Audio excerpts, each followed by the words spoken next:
dun sa tanong ng good gentleman mula sa Tarlac, that in fact, the Supreme Court has reversed a unanimous decision in a lot of instances before. Dalawa lang po ang ibibigay kong halimbawa. League of Cities of the Philippines versus COMELEC. Original decision 2008, reversal on motion for reconsideration 2009.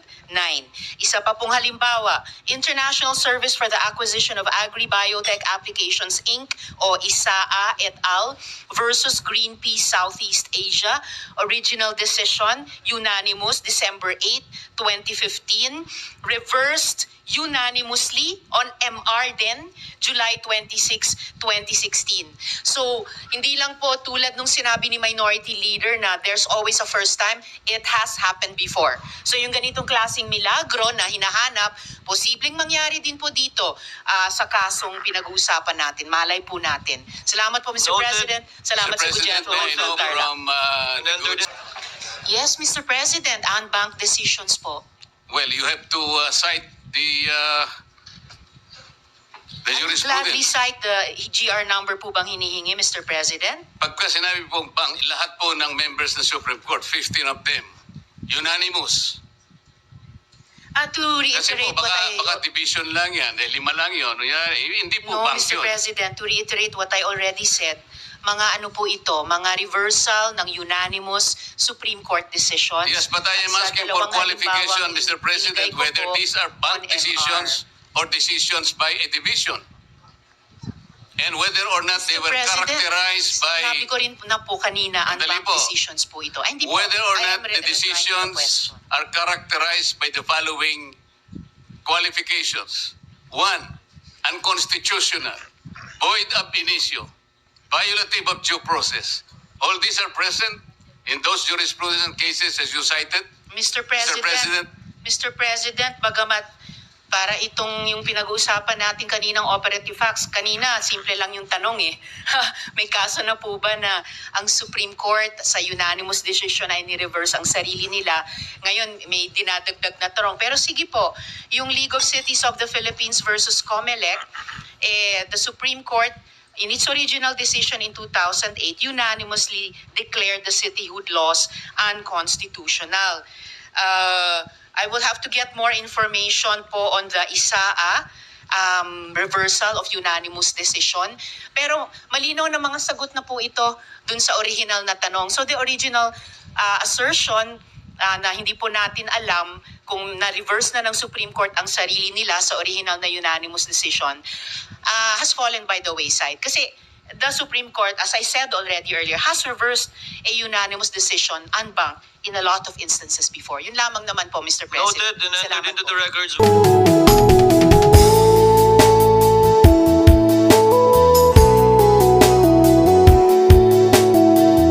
President, I am not a member of the PDP, but I admit that I was adopted and I ran in unity with some of the parties of the PDP candidates at the The time. point I'm going at is like, I was a cabinet member in the Duterte administration.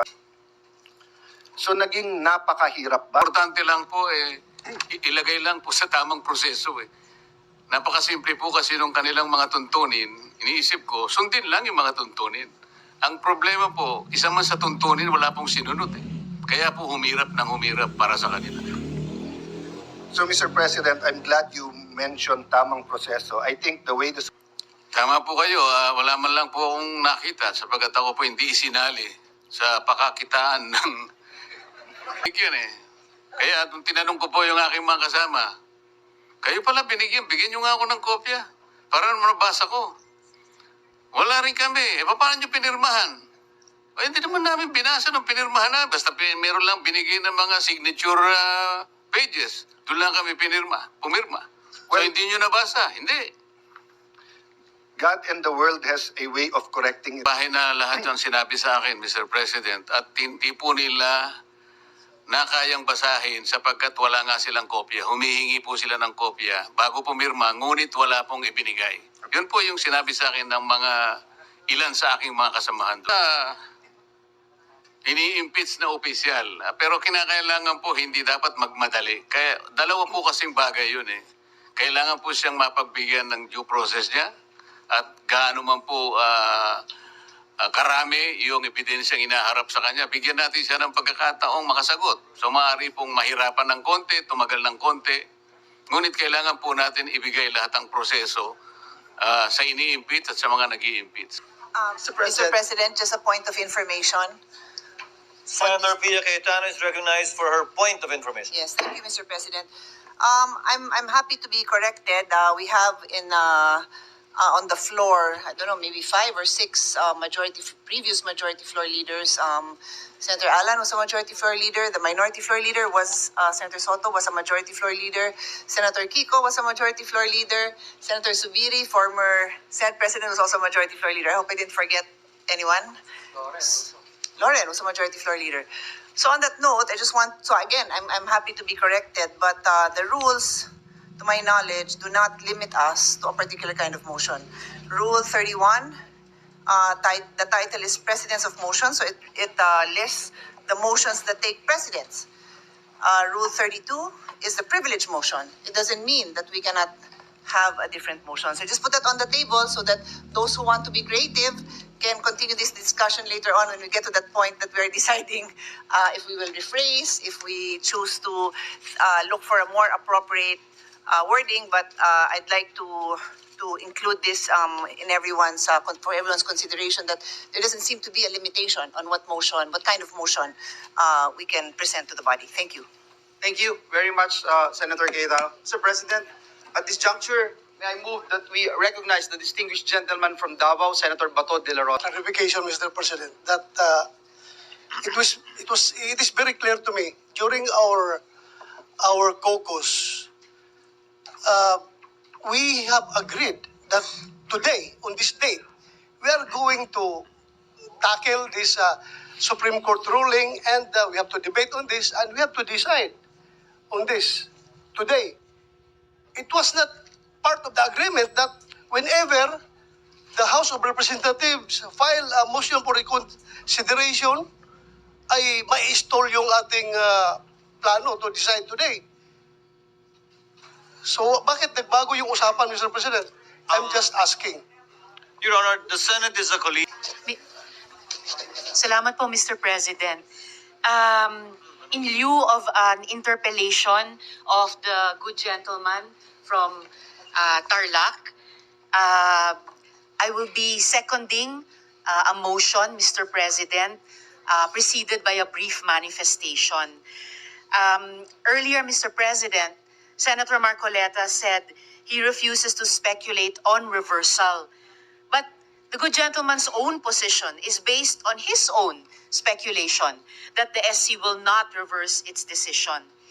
A tabling of the motion to dismiss, which is what I will second in a few minutes, Mr. President, a tabling of the motion to dismiss by the Senate today is not defiance of the Supreme Court. Wala pa nga po kasing final na decision.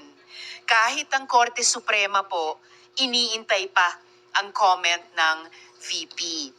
That is why I will be seconding the motion of the minority leader to table the motion to dismiss the impeachment complaint until the decision of the Supreme Court has attained finality.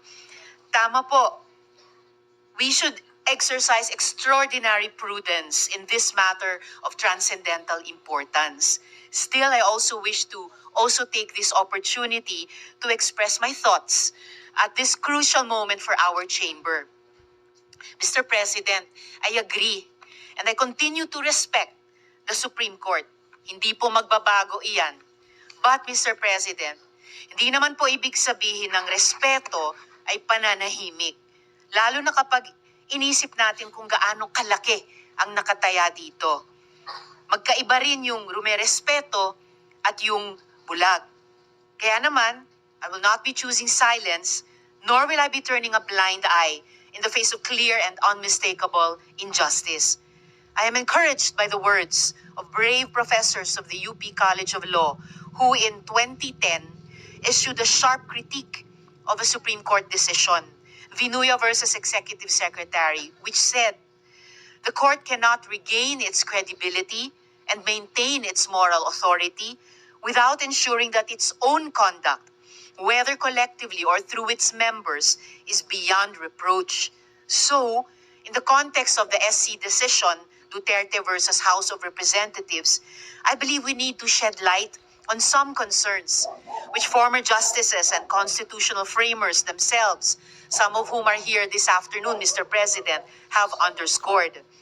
Una, the Supreme Court decision was based on critical factual errors.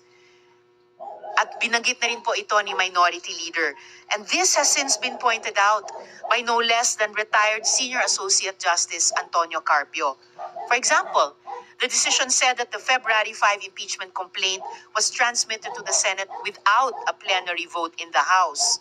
A simple check of the record, specifically House Journal number 36, shows that this is false. Walang haka-haka. Those official records are plain for anyone to see. Sabi tuloy ni retired Chief Justice Renato Espuno, na siyang chairman ng Philippine Constitution Association, the Supreme Court was faced with a famine of facts necessary to make a decision invulnerable to constitutional assaults. Pangalawa, actions already taken under a prior and valid interpretation should be recognized as legally effective. Yan naman ay mula kay retired Justice Adolf Ascuna. The House of Representatives was operating under the regime of the legal doctrines in Francisco and Gutierrez, which held that the initiation of impeachment proceedings begins from referral. Kung unconstitutional pala na sundin ang legal doctrines, in the words of Justice Ascuna, that is legally unfair. Paano nga naman unconstitutional kung sinunod lang nila ang patakaran ng mismong Korte Suprema? Dagdag pa po sa isang desisyon nitong 2020 lamang, Madreo versus Byron. Sabi ng Korte na kung may pagbabago sa doktrina at interpretasyon ng batas, dapat prospective ang aplikasyon nito. At ang pangatlo at huling punto, mistulang nadagdagan ang requirements sa proseso ng impeachment na hindi naman nakasaad sa ating saligang batas. These new limitations, Mr. President, are not found in our fundamental law. Wala yan sa konstitusyon at kontra yan sa accountability. One disturbing example, sabi ng desisyon, kailangan daw na isumite na ang bawat ebidensya laban sa opisyales sa pag-file pa lang ng complaint sa House. Dapat ba naka-attach na ang bawat bank slip, public record o testimonya ng witness na ihaharap kahit wala pa silang proteksyon ng Senate Impeachment Court? Ang tanong tuloy ng marami, realistic ba yan? Paano kung ang impeachment ay laban sa mataas na opisyal na kayang-kayang magtago ng ebidensya o manakot ng mga potential witness? Bakit humaba yata ang checklist ng proteksyon para lang sa impeachable officials? Samantalang ang taong bayan na nagtatanong, na naniningil ng pananagutan, sila pa ang pinahirapan. Sila pa ang nadagdagan ang requirements. Ayon sa Korte Suprema, an official facing impeachment does not stand to lose fundamental constitutional rights such as life, liberty, or property. Hindi buhay, kalayaan, o pag-aari ang inihahabla sa impeachment. Kung ang usapan naman ay due process, hindi ba't ang mismong impeachment trial na nga ang mismong venue para doon? Maririnig ang dalawang panig. May ebidensya, may magdedepensa. That is due process. So what are we afraid of? At dahil nandito rin po sa gallery ngayon, Mr. President, ang isa sa mga constitutional commissioners na si Christian Monsod, Eh di lalo po akong confident na mag-take exception sa isang sinabi kanina ng good gentleman mula sa Taguig at Pateros na dapat mahirap ang proseso ng impeachment. Kontra po doon ang pananaw ng Constitutional Commission kung mababasa po natin ang records ng deliberations ng komisyon, partikular sa panig ni Commissioner Regalado. Muli, patuloy nating nirerespeto ang Korte Suprema. Pero pwede mong respetuhin ang isang institusyon habang nagtatanong at pinag-uusapan ang kanyang desisyon. In Firestone Ceramics Inc. versus Court of Appeals, the court conceded that it is not infallible. Should any error of judgment be perceived, sabi nila, it does not blindly adhere to such error. In this jurisdiction, rectification of an error more than anything else is of paramount importance.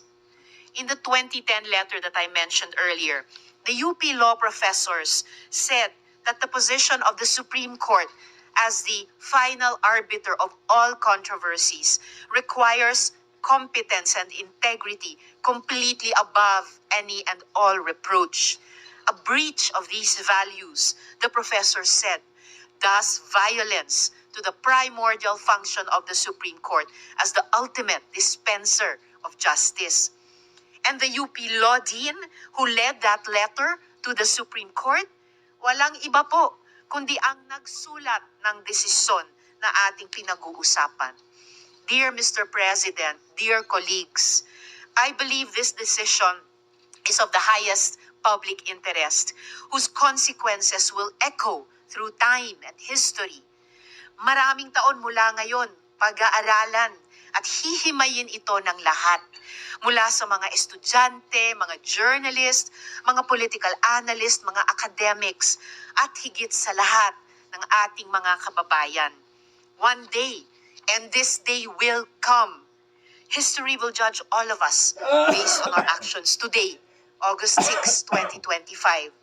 When history comes to remember, let's hope we stood where it mattered, that even in the face of doubt, we did what was right and just. With deep respect for the Supreme Court and all institutions of our country, Mr. President, I therefore second the motion to table the motion to dismiss the impeachment complaint until the decision of the Supreme Court has attained finality. Salamat po, Mr. President. Yung sinabi ko pong speculative, sapagkat it was not based on my own speculation. It was based on my long practice as a litigation lawyer. Wala pa po akong nakitang isang unanimous decision. Ewan ko lamang po kung merong magbo-volunteer ngayon na abogado in the last 40 years na sinasabi ang isang unanimous decision na ang karakter niya ay sinabi na ab initio, void ab initio, unconstitutional, violative of due process. Maybe if we can speculate that all the members of the Supreme Court after the filing of the motion for reconsideration will resort to their will resort to the worst angels of their nature. Maybe baka ganun lang. What do we expect? We expect that 8 of them will reverse themselves altogether? Kung sakasakali naman po na in-archive natin or whatever word is applicable at sinabi, under miraculous circumstances, sinabi ng Supreme Court, we are all reversing ourselves. E di continue natin. Anong problema? Pero kagaya po na sinasabi ko kanina, Mr. President, ang pagkakaluto nga po hilaw eh. Ipinipilit po ngayong ipakain sa Senado ang isang bagay na hilaw.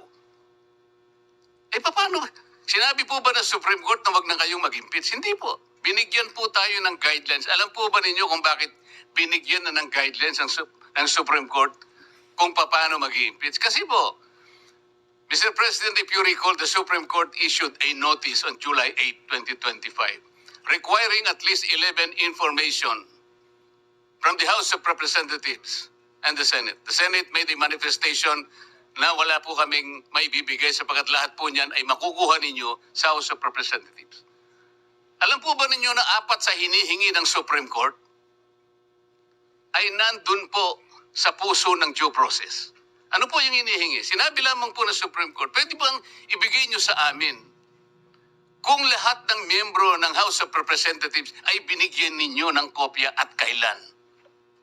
Pwede bang ibigay nyo sa amin ang timing kung kailan nyo ibinigay at binigyan, kung paano nyo sila binigyan ng pagkakataong mabasa yung impeachment complaint? Pwede nyo bang ibigay sa amin kung every article of impeachment ay nakalagay doon ang mga dokumento na nagpapatibay ng artikulo? Pwede nyo bang ibigay sa amin kung nagkaroon sila ng pagkakataon talaga na mabasa yung impeachment complaint? Alam po ba ninyo kung anong sagot ng Solicitor General in behalf of the House of Representatives? Ito po yung sagot nila. It is the position of the House that these matters pertain to its internal proceedings, which have always been regarded as beyond the jurisdiction and scrutiny of this honorable court. Sa Tagalog po, wala po kayong pakialam dito sa amin. Yung inihingi po ninyo, kami lang po yun. Para tinatanong lang naman po binigyan nyo ba ng pagkakataon sila na mabasa? Bakit? Mahirap po ba sagutin yun? Ano pa po sinabi? This is especially because the matters referred to the preparation, circulation, and perusal of the impeachment complaint as well as its attachment are not governed by specific constitutional provision or the House rules. So dahil po wala sa Constitution at wala rin po sa House rules, ano po yun? Wardi-wardi na lang. So ibig sabihin talaga, kaya po pala ang dami kong kasama doon, wala talaga silang kopya. Ako nga po hindi nabigyan Bakit hindi po kinakailangan bigyan lahat? Baka sakaling malay po ninyo, baka pumirma ako, hindi ba? Ito yung tinatanong po ng Korte Suprema. Kaya lang po siya nakapagbigay ng additional guideline sapagkat isip-isipin nyo, sasabihin sa Korte, wala nang pong masamang tinapay ang Korte. Pwede po malaman namin kung talaga nagkaroon ng pagkakataong mabasa man niya lang, ma-appreciate ang bawat dokumento na nakasalig dyan sa impeachment na yan. Para sa ganun, ay boboto siya sang-ayon sa kanyang sariling kagustuhan. Matibay ang gusto ng Korte Suprema. Gusto niyang makita na lahat ay dumaan sa kayusan. Hilaw nga po Mr. President. Kanina ko pa po pinaiintindi, hilaw.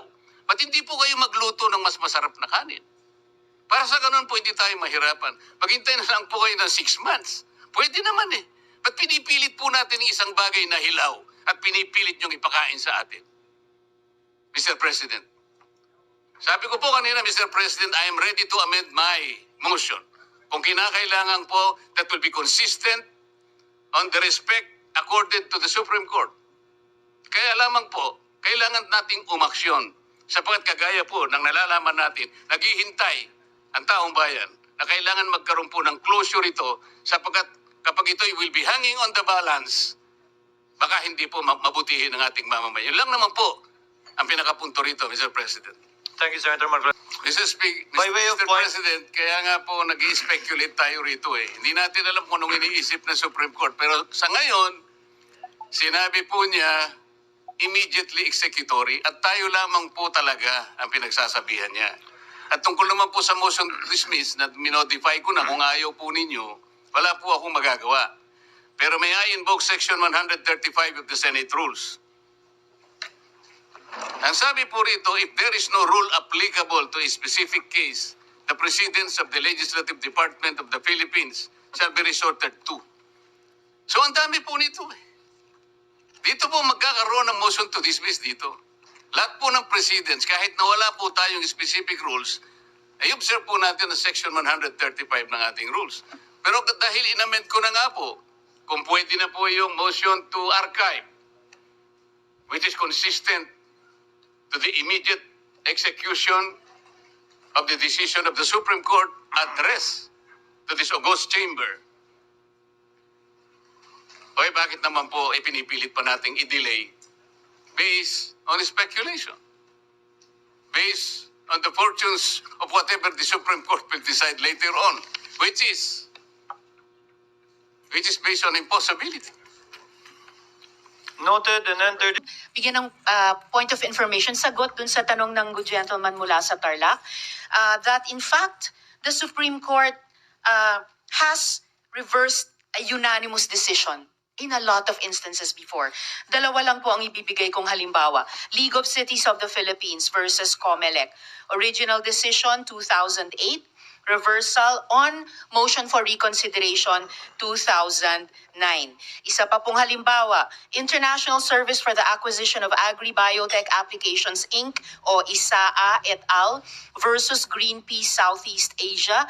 Original decision, unanimous, December 8, 2015. Reversed unanimously on MR din, July 26, 2016.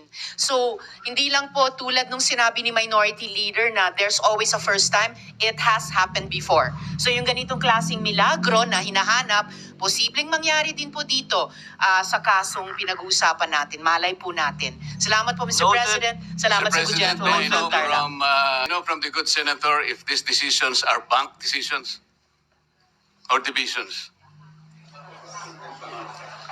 Yes, Mr. President, unbanked decisions po. Well, you have to cite the I would gladly jurisprudence. cite the GR number po bang hinihingi, Mr. President? Pagka sinabi po bank, lahat po ng members ng Supreme Court, 15 of them, unanimous. To Kasi reiterate po, what I... baka division lang yan, 5 lang yun.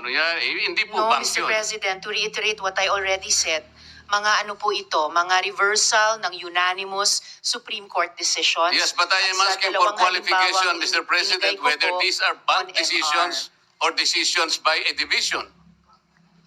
And whether or not they Mr. were President, characterized sinabi by, ko rin na po kanina, Sandali unbanked po. decisions po ito. Ay, hindi po. whether or I am not the replying to the decisions question. are characterized by the following qualifications.